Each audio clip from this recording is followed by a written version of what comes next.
How are you doing, Ricky? I'm very well. How are you doing today? Good. Wow, it's great to hear some positivity in 2020. That's all you get from me. This is a positivity locomotive. I love it. I love it. All right. Well, I really am a huge fan of the show and the book, so I'm so excited to speak to you about it. And since season one, we've seen this battle of the new and the old just reach these new heights. I want to know how you think that conflict has evolved in season three and how your role in that has evolved as well. Um, I mean, obviously, it's always evolving. This is a fantastic adaptation from Neil Gaiman's book. So, if you're a fan of the book, you know where we're going. If you're not, hold tight because this roller coaster is about to take off. Because it is escalating. Wednesday's kind of continuing to try and build towards what he's trying to do. He's bringing in a new character called Cordelia, played by Ashley Reyes, to manipulate that situation. You have World coming back as Dominique Jackson, Danny Trejo, as well as our very own superstar Crispin Glover. So Yeah. that's exciting too. It's just going to bring more and more tension with that battle. And then with Shadow Moon, you find a man who's just not willing to face his destiny yet. He's not ready. He doesn't want it. We find him in season 3 in hiding. He's growing his hair out, his beard out. He's hiding from the police, the FBI. He doesn't want anything to do with Wednesday, who he's just found out is his father. It's not like he was working at the local store, the local bowling alley. This guy is a god. His mother died when he was 15, and he's been alone. He's had a terrible life, and Wednesday could have been there at any moment. So you find a petulant teenager in Shadow who just doesn't want to speak to dad this season, which was a lot of fun to shoot. A lot of comedy with myself and Ian. And then it's that kind of journey of self-discovery until Shadow is comfortable with who he is and with what he is now as a demigod. It's about what kind of god he wants to be moving forward, and then how does he fit into this puzzle. Of course. I think, I've been sort of thinking about the show in terms of what's going on in the world right now. And I think it's very safe to say we're living in this crazy, confusing, chaotic time, right? How do you think American Gods, as a vehicle of almost cultural commentary can help us navigate the moral quandaries we're going through right now? I mean, one of the things I'm really truly proud of in the show is the diversity and the fact that we shine a light on all of it. We're not taking sides. We're not saying one's good, one's bad. We're saying, look how beautiful all these races are. Look how beautiful all these genders are. These sexual orientations, these nationalities. It's shining a light on the beauty of everything. And I feel it's that education and awareness is what's important and will move us forward in life. It's I feel fear comes through a lack of education. And what we kind of have with our show is a platform to kind of show how everyone's the same. At the end of the day, we're all from different backgrounds, but we all just want to get home at the end of the day and get into bed with a cup of tea. Maybe not a cup of tea, I'm British. But you want to get to bed at the end of the day after a long day. We've all got our struggles, and it doesn't matter what they are. They're struggles, and we have to overcome them like anybody else. And then it's all relative, and then we get to bed. And for our show, I'm so proud that we're able to shine a beautiful light on all of that.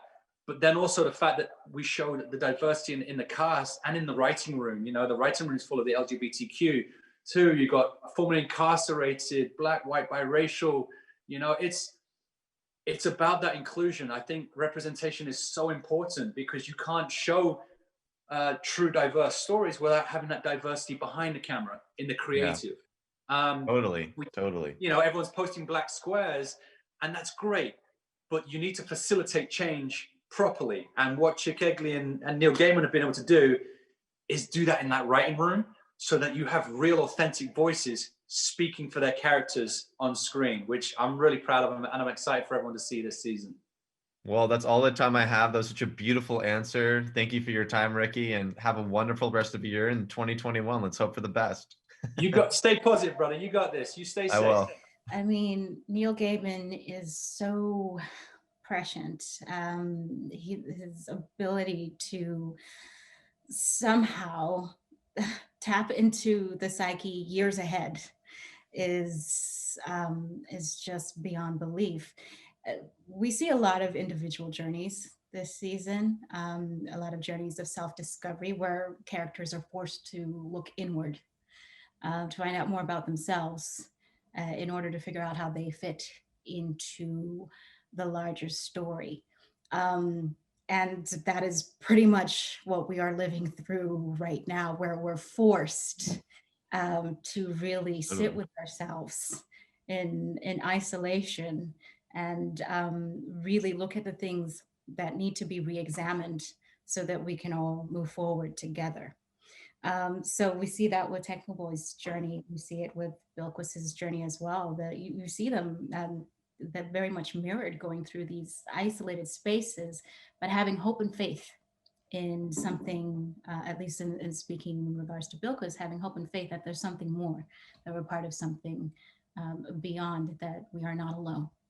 What do you think is unique about that relationship between Bilquis and Tech Boy?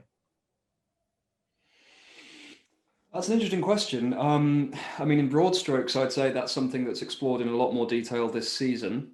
I'm not sure exactly how much of this material I can flirt with without going into spoiler territory. That's the thing. Totally.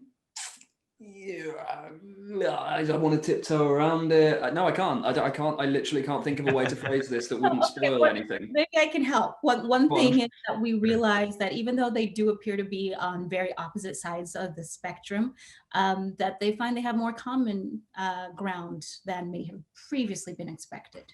There you are.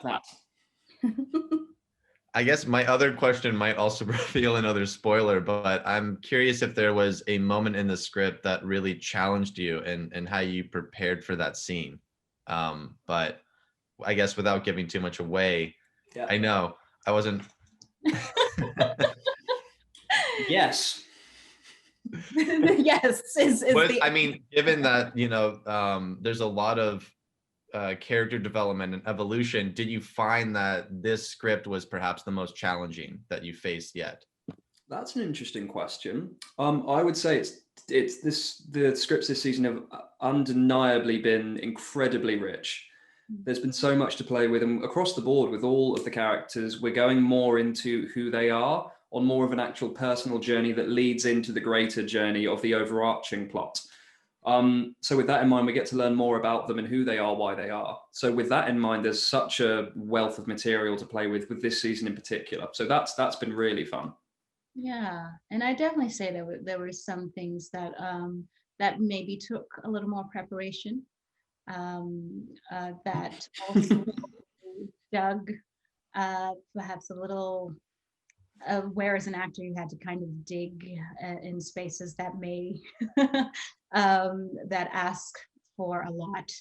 I think people are going to be very pleasantly surprised by these journeys that these characters take on.